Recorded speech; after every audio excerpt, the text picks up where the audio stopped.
The deep space sensors of the Zephyrian research ship Enlightenment picked up the signal on a cold Tuesday morning. Senior xenoanalyst Krickstall felt his four hearts skip a beat as he stared at the readings on his screen. There it was, floating, dead in space near the contested border zone between human and Zephyrian territory. A human warship, completely dark and silent. Krickstall called his team to the bridge immediately. Velmara, their best tactical analyst, arrived first with her usual serious expression. Behind her came Quinder, the technology specialist whose curiosity about alien tech was legendary among their people. Both of them crowded around Krickstall's workstation to see what had gotten him so excited. The ship appeared to be a human destroyer. Class vessel, roughly 200 meters long, and built with the typical crude human style they had come to expect. Its hull showed clear signs of battle damage, with several breaches along the port side. Most importantly, it was completely without power and drifting slowly through space like a dead whale. Velmara studied the tactical readings with her trained eye. She noted the ship's weapon systems were all offline, and its defensive shields had collapsed hours ago. The vessel posed no immediate threat to their research ship. Even better, there were no life signs aboard the human craft. Quinder was practically bouncing with excitement as he ran deeper scans on the derelict vessel. For months, the Zephyrian military had been struggling to understand how humans kept winning battles despite their seemingly primitive technology. Here was their chance to finally peek under the hood and see what made these strange aliens tick. The ship's identification came through after a few minutes of scanning. USS Nightfall, registry number NH2847, commanded by one Captain Jake Morrison. According to their intelligence files, the vessel had been reported missing 3 days ago after a skirmish with Zephyrian patrol ships in this same sector. Everyone assumed it had been destroyed completely. Krickstall felt a surge of professional pride. This was exactly the kind of breakthrough their research division needed. While other Zephyrian scientists were stuck analyzing fragments and debris from destroyed human ships, his team would be the first to examine a complete and intact human warship. The possibilities for discovery were endless. The three researchers spent the next hour carefully scanning every inch of the human vessel from a safe distance. Their instruments revealed what appeared to be standard human technology throughout. The ship, the fusion reactor, was cold and dead. The computer systems showed no activity. Even the life support systems had failed completely. Velmara found records in their database showing that the USS Nightfall had been abandoned by its crew when life support failed during the recent battle. 200 humans had escaped in life pods and been picked up by another human ship. They had left their vessel behind rather than risk their lives trying to repair it. In the middle of a combat zone, the decision to board the derelict ship was an easy one for Krickstall. This was the opportunity of a lifetime for xenarchaeology research. A complete human warship with all its secrets laid bare for examination. His team could finally answer all the questions that had been puzzling Zephyrian military commanders. For months, Quinder piloted their shuttle across the gap between ships with careful precision.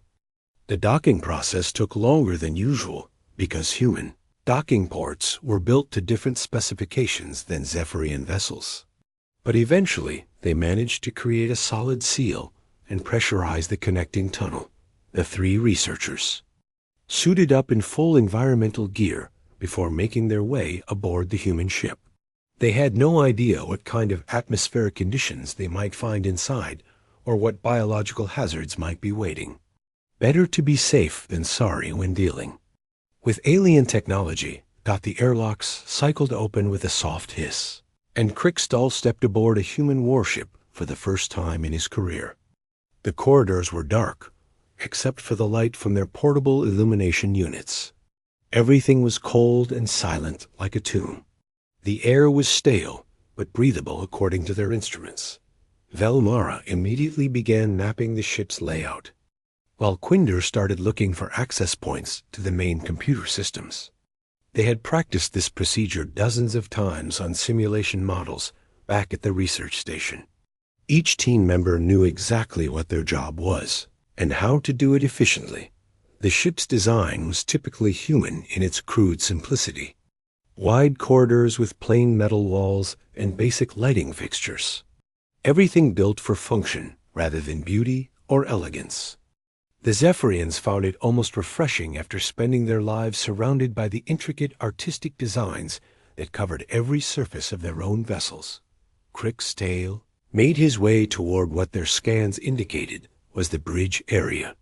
He wanted to examine the command systems and see how humans actually controlled their ships during combat. The bridge was larger than he expected, with multiple workstations arranged in a semicircle around a central command chair. The captain's chair still showed signs of recent use. There were personal items scattered around the bridge, including what appeared to be a half-finished cup of human coffee and some kind of small handheld device. Everything suggested that the crew had left in a hurry when their life support systems failed. Quinder found the main computer core in the engineering section and began connecting his analysis equipment. The human computer systems were surprisingly advanced despite their crude appearance. They used quantum processing matrices similar to Zephyrian technology, but to some interesting modifications that he had never seen before.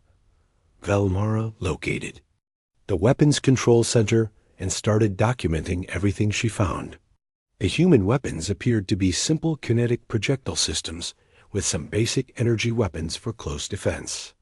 Nothing that seemed particularly threatening compared to standard Zephyrian military hardware. As the hours passed, the three researchers worked their way through every major system on the ship. They found the fusion reactor design to be competent but unremarkable. The life support systems were robust but basic. Even the artificial gravity generators used old technology that the Zephyrians had moved beyond decades ago. Crickstall began to feel slightly disappointed. He had hoped to find some secret weapon or advanced technology that would explain human military success. Instead, everything on the ship seemed to confirm what Zephyrian intelligence had always suspected. Humans were simply lucky primitives who had stumbled into space travel before they were really ready for it. The research team continued their work as the ship drifted silently through space. None of them noticed the tiny sensors that had been monitoring their presence since the moment they stepped aboard. Deep in the ship's computer core, systems that appeared to be completely dead were actually running on minimum power and watching everything the aliens did. Chief Engineer Lisa Parker had designed those systems personally before the USS Nightfall left port. Commander Alex Turner had insisted that every human ship carry hidden protocols that would activate if aliens ever tried to board and examine human technology. The USS Nightfall was no exception to that rule. The trap was set, and the prey had walked right into it. Crickstall felt confident as his team began their detailed analysis of the human warship. Everything they had found so far matched perfectly with Zephyrian intelligence reports about human technology. The aliens were primitive but lucky, nothing more. This examination would finally prove that theory once and for all. Velmara connected her tactical analysis equipment to the weapons control systems and began downloading everything she could find.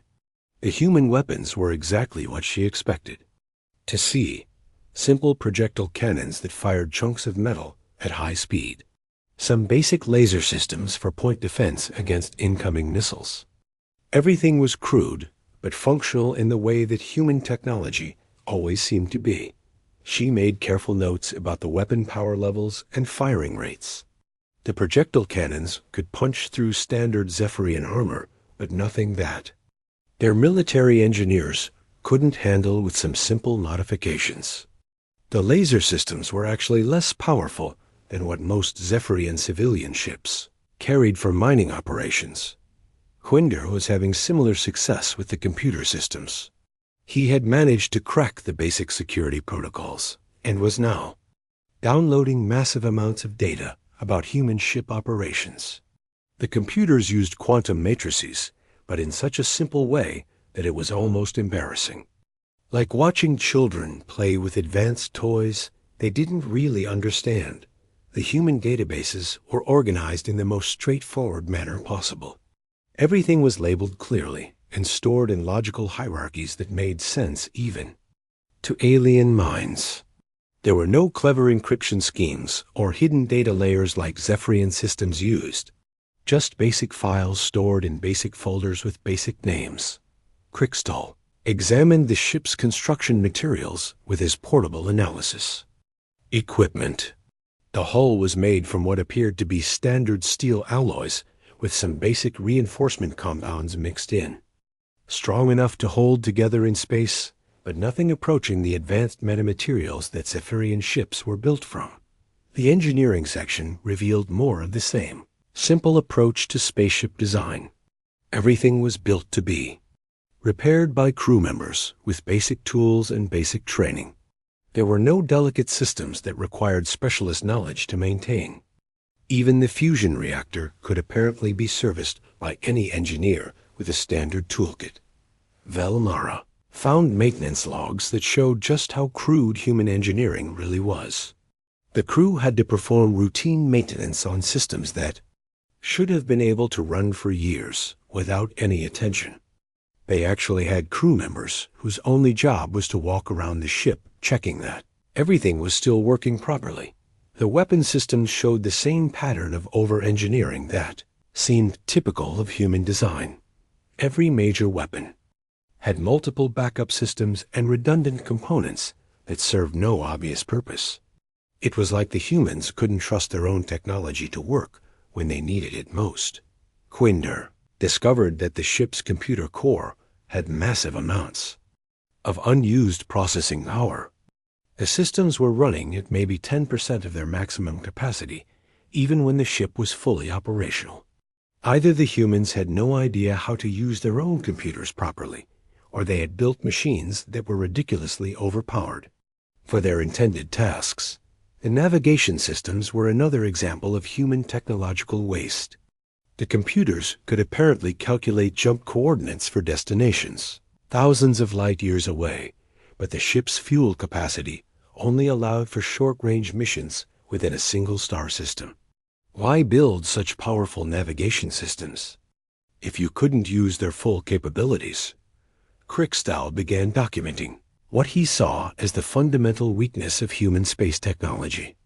They built everything like they expected it to break down constantly. Multiple backups for critical systems. Extra armor plating in areas that should never see combat damage. Power systems that could generate 3 times more energy than the ship actually needed. Velmara found similar patterns in the weapon design. The projectile cannons had backup targeting systems that could function even if the main computers were completely destroyed.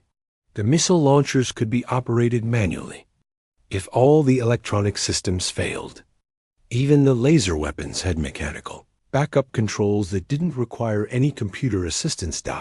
It was clear evidence that humans simply didn't trust their own technology. They had to build multiple ways to do the same job because they knew their systems would fail when they needed them most. No wonder human ships were so large and inefficient compared to elegant Zephyrian designs. The research team spent hours documenting every system they could find on the human warship.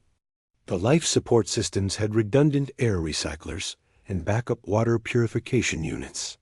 The artificial gravity generators had mechanical stabilizers that could maintain partial gravity even if the main systems lost power.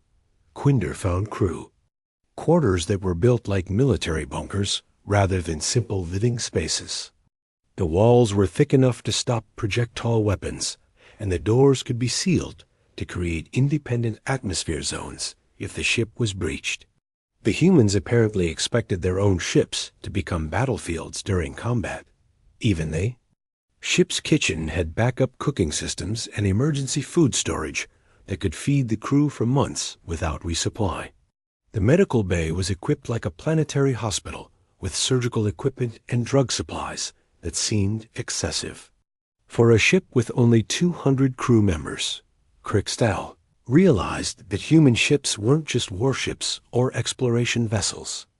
They were mobile fortresses designed to operate independently for extended periods without any outside support.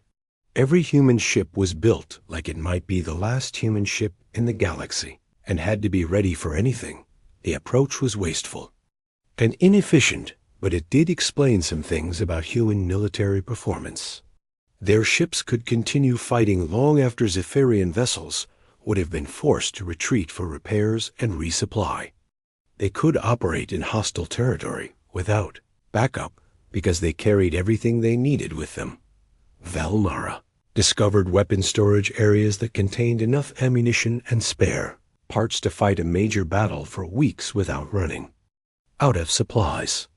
The humans apparently expected every mission to turn into an extended combat operation. They were always ready for the worst possible scenario. The three researchers began preparing their preliminary report for transmission back to Zephyrian High Command. Their analysis showed clearly that human technology posed no significant threat to Zephyrian military superiority. The humans were simply primitive engineers who didn't trust their own work enough to build efficient systems. Human ships were larger and heavier than necessary because they carried too many backup systems. Human weapons were less powerful than Zephyrian equivalents because they wasted energy on redundant targeting computers. Human crews were larger than needed because their ships required constant maintenance and manual oversight. Quinder finished downloading the ship's main databases and began analyzing the information for any hidden threats or advanced technologies. Everything he found confirmed their initial assessment. The humans were using old technology in old ways with no innovation or creativity that might surprise experienced military analysts. The computer files contained detailed specifications for human weapons and ship systems, but nothing that Zephyrian engineers couldn't improve upon with minimal effort. The humans were at least 50 years behind current Zephyrian technology in most areas and showed no signs of catching up anytime soon. Krixtal felt satisfied with their work as the day progressed. His team had successfully analyzed an entire human warship and confirmed what Zephyrian intelligence had always suspected. The humans were not a serious long-term threat to Zephyrian expansion plans. They were just another primitive species that would eventually be absorbed into the Zephyrian Empire. As the alien researchers continued their examination, hidden sensors throughout the ship quietly recorded their every action and word. Deep within the computer core, systems that appeared completely inactive were actually running sophisticated analysis programs that studied the aliens. Just as carefully as the aliens were studying human technology, the USS Nightfall was learning everything it could about Zephyrian equipment, scanning methods, and analytical procedures. Every tool the aliens used was being examined and cataloged. Every technique they employed was being recorded for future reference. The humans were not just being studied, they were studying their enemies in return. Quinder was the first to notice something strange about the power readings he was getting from the human ship's reactor. He had been analyzing the fusion core for several hours, and the numbers didn't make sense. According to his instruments, the reactor was running at such a low level that it could barely power a civilian transport vessel. He called Krixtal over to look at the readings. The senior researcher studied the data for several minutes before shaking his head in confusion. Either their instruments were malfunctioning, or the human reactor was operating at less than 1% of its apparent design capacity. Valmara joined them at the engineering console and ran her own scans of the reactor core. Her equipment confirmed what Quinder had found. The fusion reactor was throttled down so far that it was almost in standby mode. The energy output they had been measuring wasn't the ship's operational power level. it was barely enough to keep. Basic systems running. The three researchers exchanged worried glances as the implications began to sink in. If the reactor could actually produce 100 times more power than their scans indicated, then every assumption they had made about human technology was wrong. The weapons systems they thought were weak might actually be incredibly powerful. When supplied with full reactor output, Quinder quickly began recalculating the potential capabilities of the human weapons based on maximum reactor power instead of the minimal energy levels they had observed. The results made his blood run cold. The simple projectile cannons could apparently fire projectiles at velocities that would punch through Zephyrian battle armor like paper. The laser systems could generate beams powerful enough to cut a Zephyrian cruiser in half. Velmara was making similar discoveries about the ship's defensive systems. The shields that appeared to be offline weren't actually broken. They were just not activated. When powered by the full reactor output, the human ship's defensive screens would be strong enough to absorb direct hits from Zephyrian capital ship. Weapons without suffering any damage.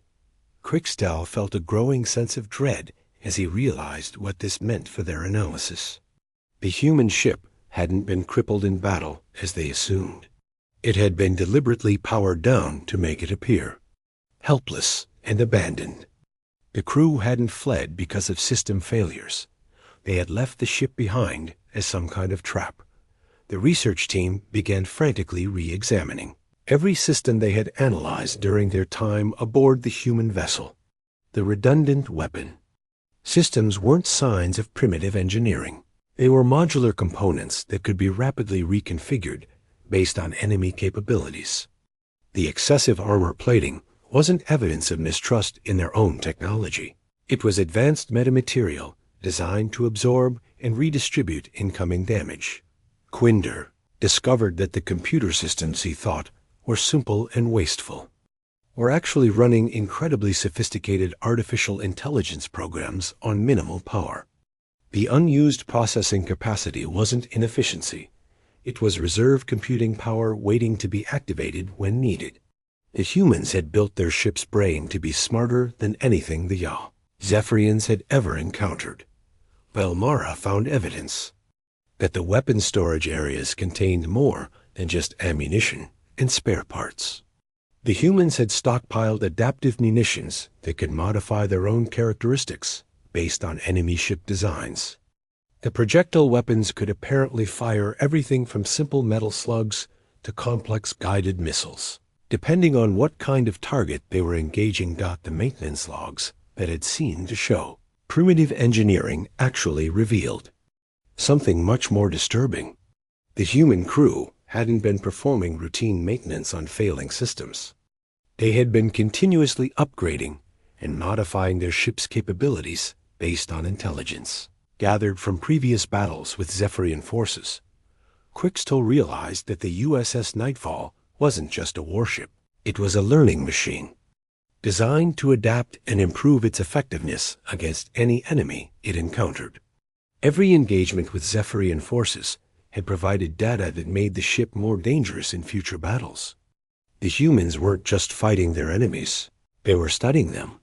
The three researchers began to understand why human forces had been so successful in recent conflicts despite their apparently primitive technology. Human ships weren't built to match Zephyrian capabilities. They were built to exceed them. The crude appearance was deliberate camouflage designed to make enemies underestimate human military strength. Quinder found files deep in the computer system that contained detailed analyses of Zephyrian ship designs, weapon systems, and tactical doctrines. The humans knew more about Zephyrian military technology than most Zephyrian officers did. They had been systematically collecting intelligence about their enemies while pretending to be lucky primitives. Stumbling through space, Velmara discovered that the ship's sensors were far more advanced than anything in the Zephyrian fleet. The humans could detect and analyze enemy vessels from distances that Zephyrian commanders thought were impossible. They could identify ship types, weapon loadouts, and crew numbers before Zephyrian sensors even knew another ship was in the area. The tactical implications were staggering. Human ships could track Zephyrian movements across entire star systems and predict enemy battle plans before the fighting even started. They could position themselves for maximum advantage while their enemies were still trying to figure out where. The humans were hiding. Kriegstahl began to understand why Zephyrian military operations against human forces had been failing so consistently. The humans weren't winning through superior firepower or better technology. They were winning because they understood their enemies better than their enemies understood themselves. The research team found evidence that human intelligence gathering extended far beyond simple military reconnaissance.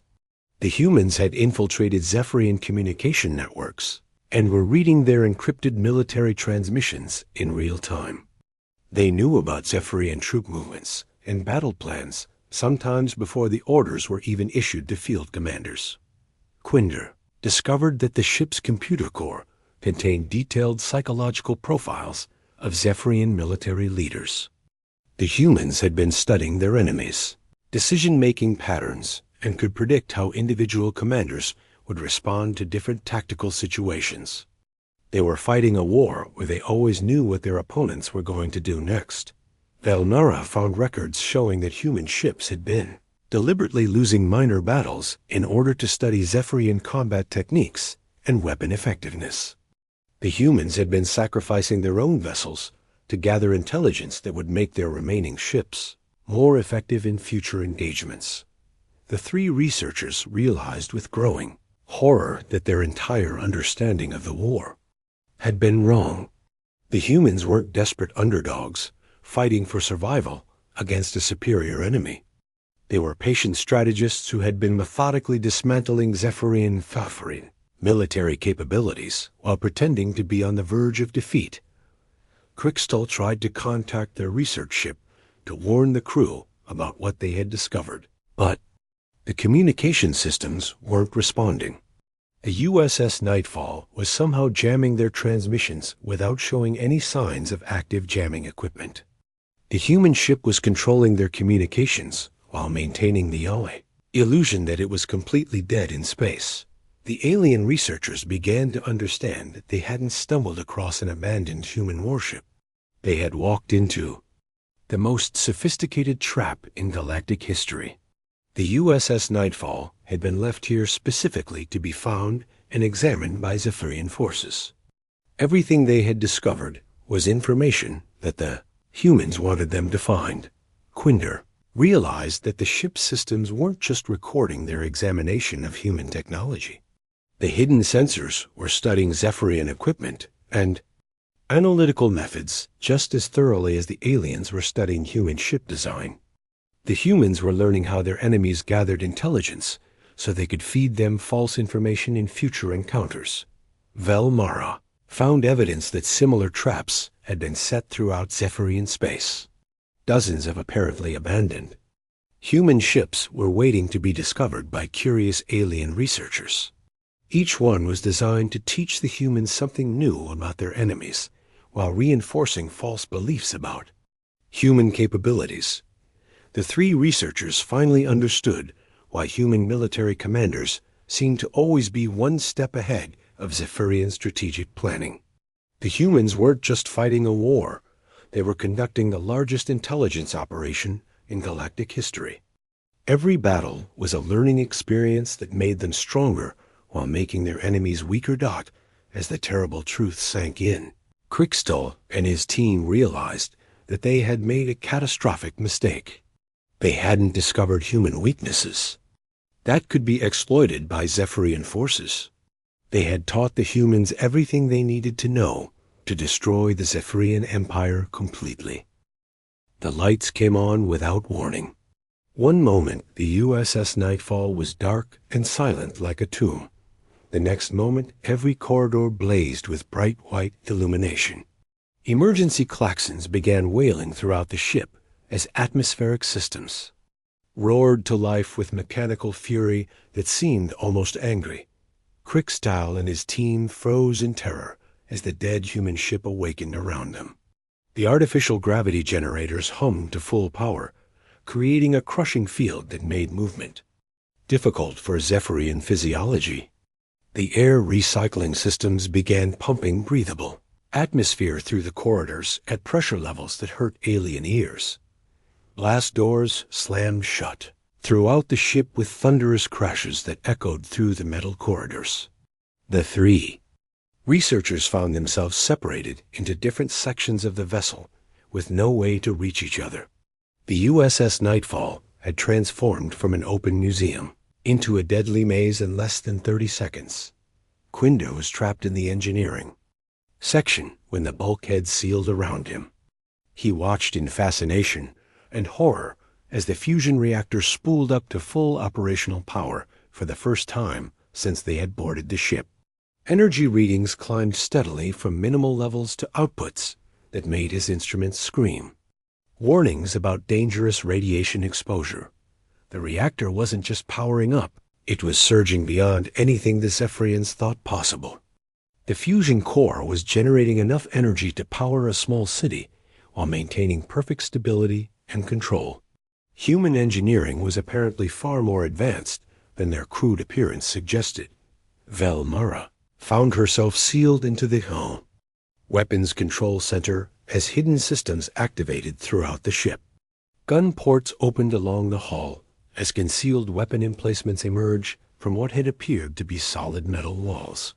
The simple projectile cannons she had analyzed extended and reconfigured themselves into complex multi-barrel systems that could apparently fire dozens of different ammunition types.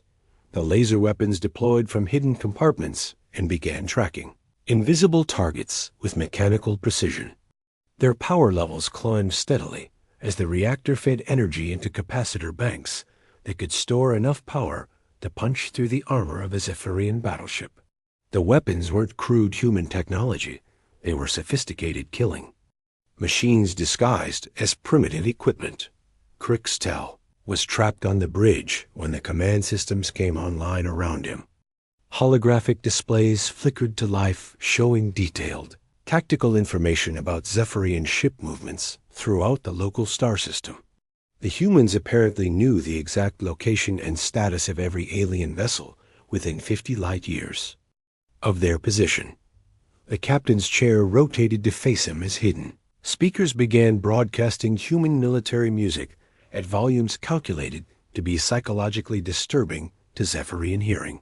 The songs were harsh and rhythmic with lyrics about victory in battle and death to enemies. The humans were conducting psychological warfare even through their choice of background music. Computer terminals throughout the ship displayed scrolling text in perfect Zephyrian script. The messages contained detailed analysis of Zephyrian military tactics, ship designs, and individual commander profiles. The humans had been studying their enemies with scientific precision, while pretending to be primitive warriors stumbling through space. Quinder tried to access his analysis equipment, but found that all his tools had been disabled by some kind of electromagnetic pulse. The ship's awakening had fried every piece of Zephyrian technology the research team had brought aboard.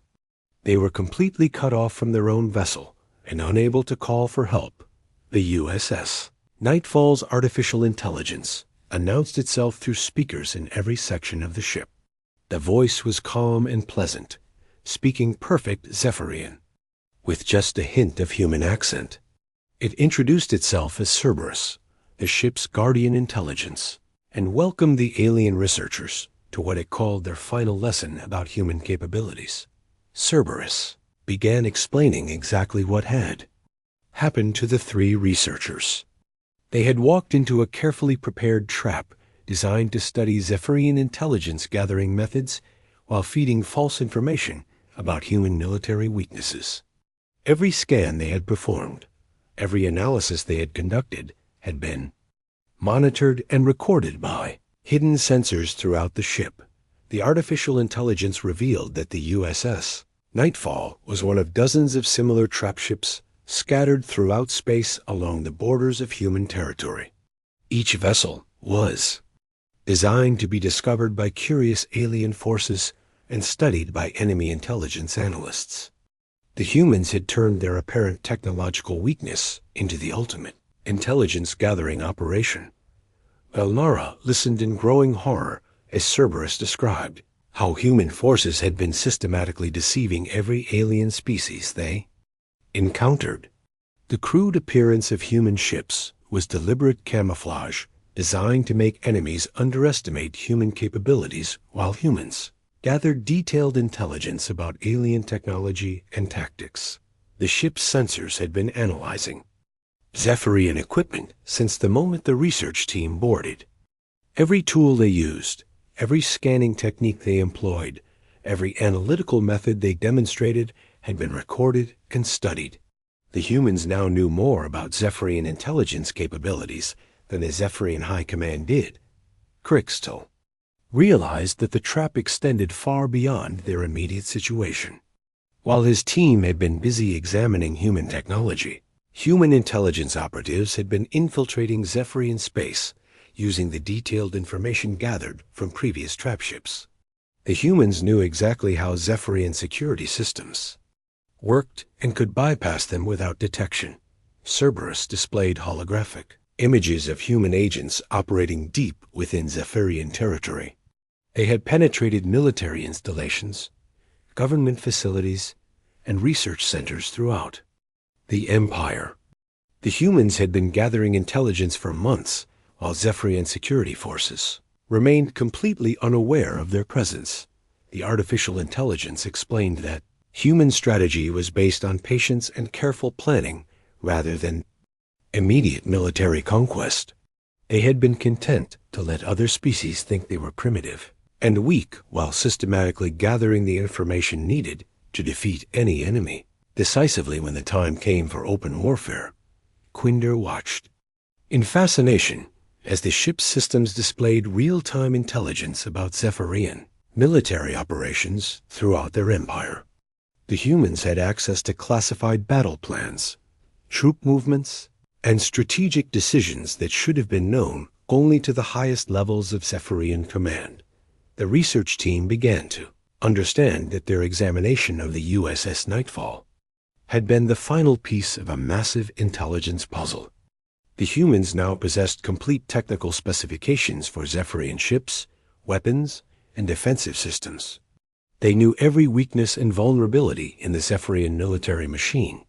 Velmara realized that the weapons she had analyzed weren't just designed to fight Zephyrian ships. They were specifically optimized to exploit the exact weaknesses that human intelligence had identified through operations like this one. Every human weapon system had been modified based on detailed knowledge of enemy capabilities, gathered through systematic deception. Cerberus revealed that the USS Nightfall's awakening was a signal to human forces throughout the galaxy. The intelligence gathering phase of their operation was complete, and the time for open warfare had arrived. Human ships were already moving into position for coordinated strikes against key Zephyrian installations.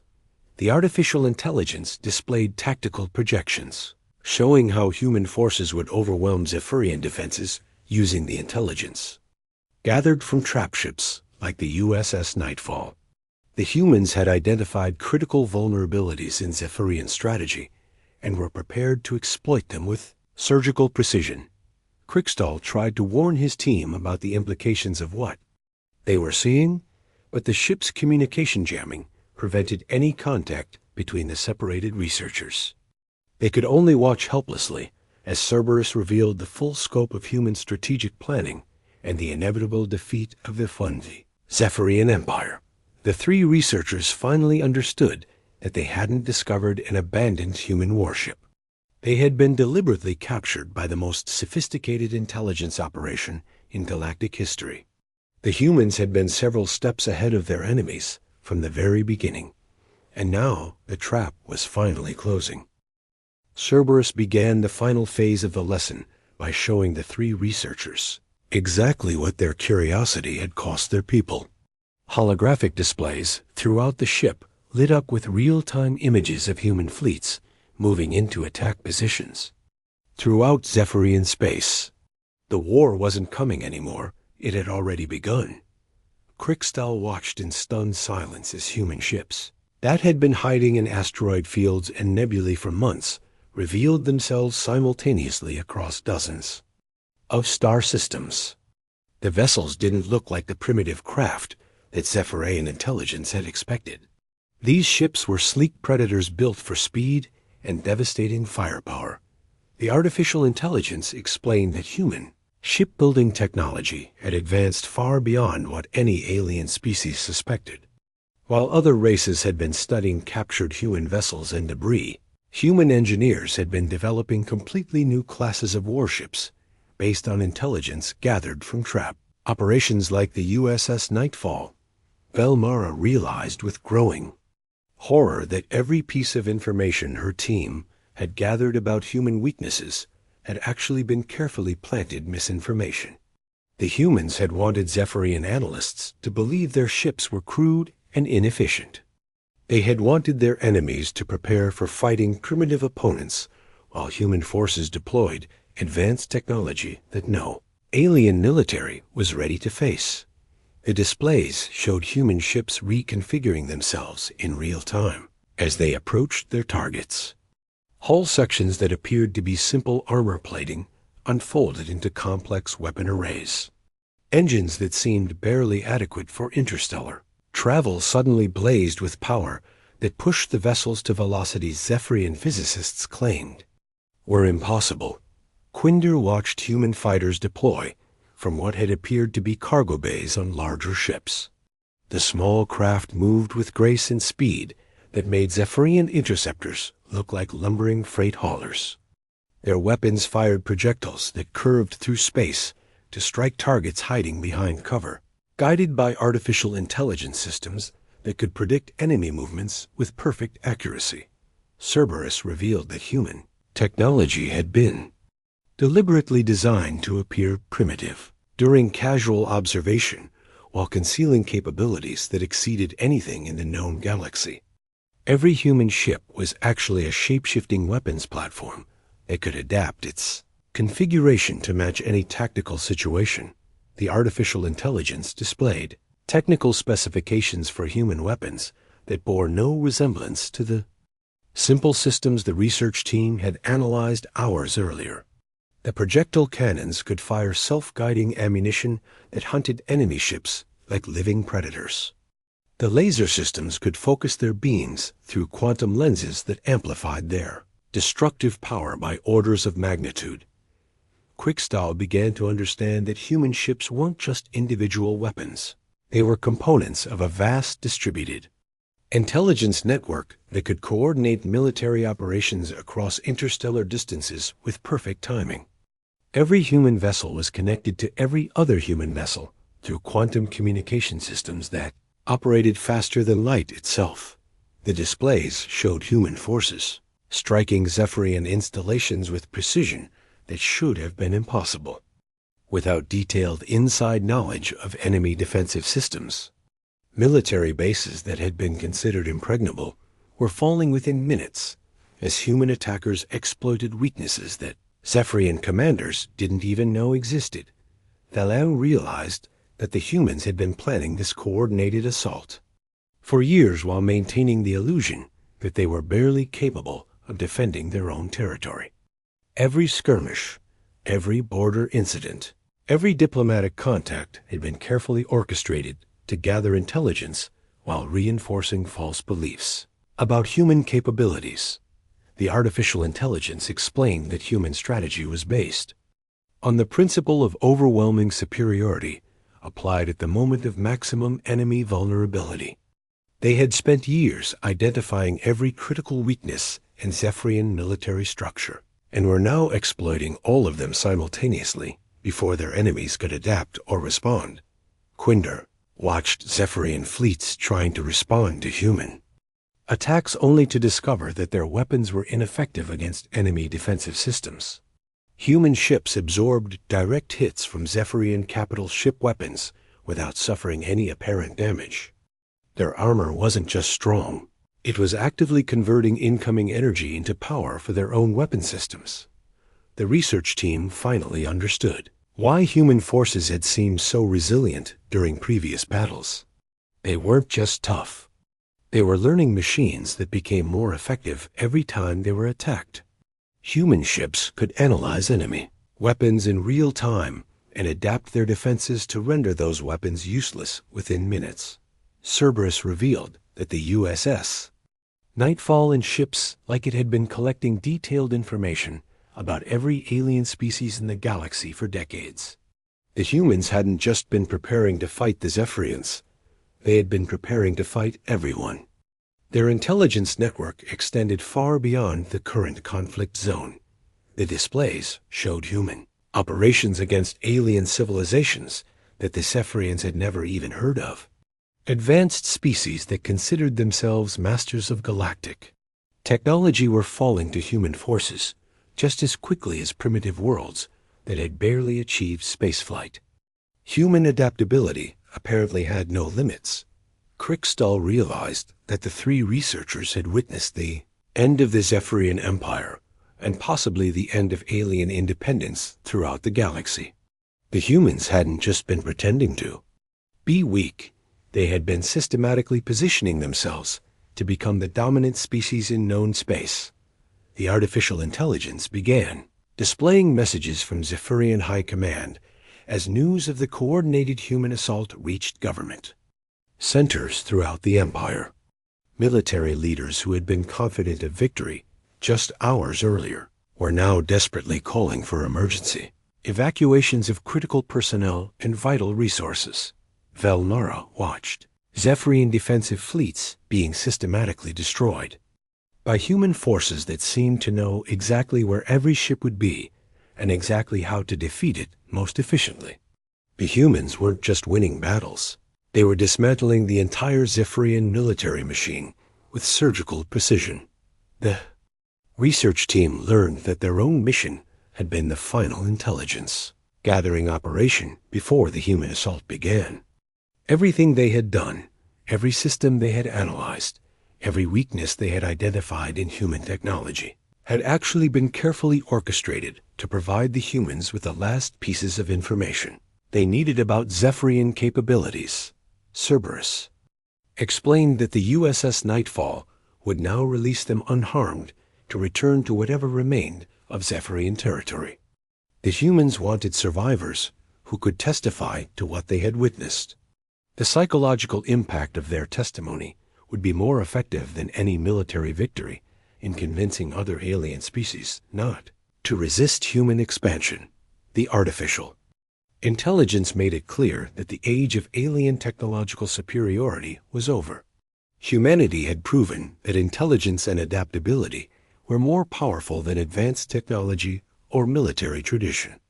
Any species that tried to fight the humans would suffer the same fate as the Zephyrians. Quinder realized that the humans had achieved something unprecedented in galactic history. They had conquered their enemies, not through superior firepower or advanced technology, but through superior intelligence and strategic planning. They had turned their apparent weaknesses into the ultimate weapons of war. The blast doors opened throughout the ship as Cerberus prepared to release the research team. The three aliens were free to return to their shuttle and flee back to whatever remained of Zephyrian space. But they would carry with them the knowledge that they had been present at the moment when humanity revealed itself as the new dominant force in the galaxy. As Krickstall and his team prepared to leave the USS Nightfall, they understood that they hadn't just examined a human warship. They had witnessed the most successful intelligence operation in galactic history and learned the price of underestimating an apparently primitive enemy who was actually far more advanced than anyone had imagined possible. The ship powered down to standby mode as the aliens departed, but its mission was complete. The USS Nightfall had served its purpose perfectly, and now it waited patiently for the next species foolish enough to believe that human technology was simple enough to understand and weak enough to exploit.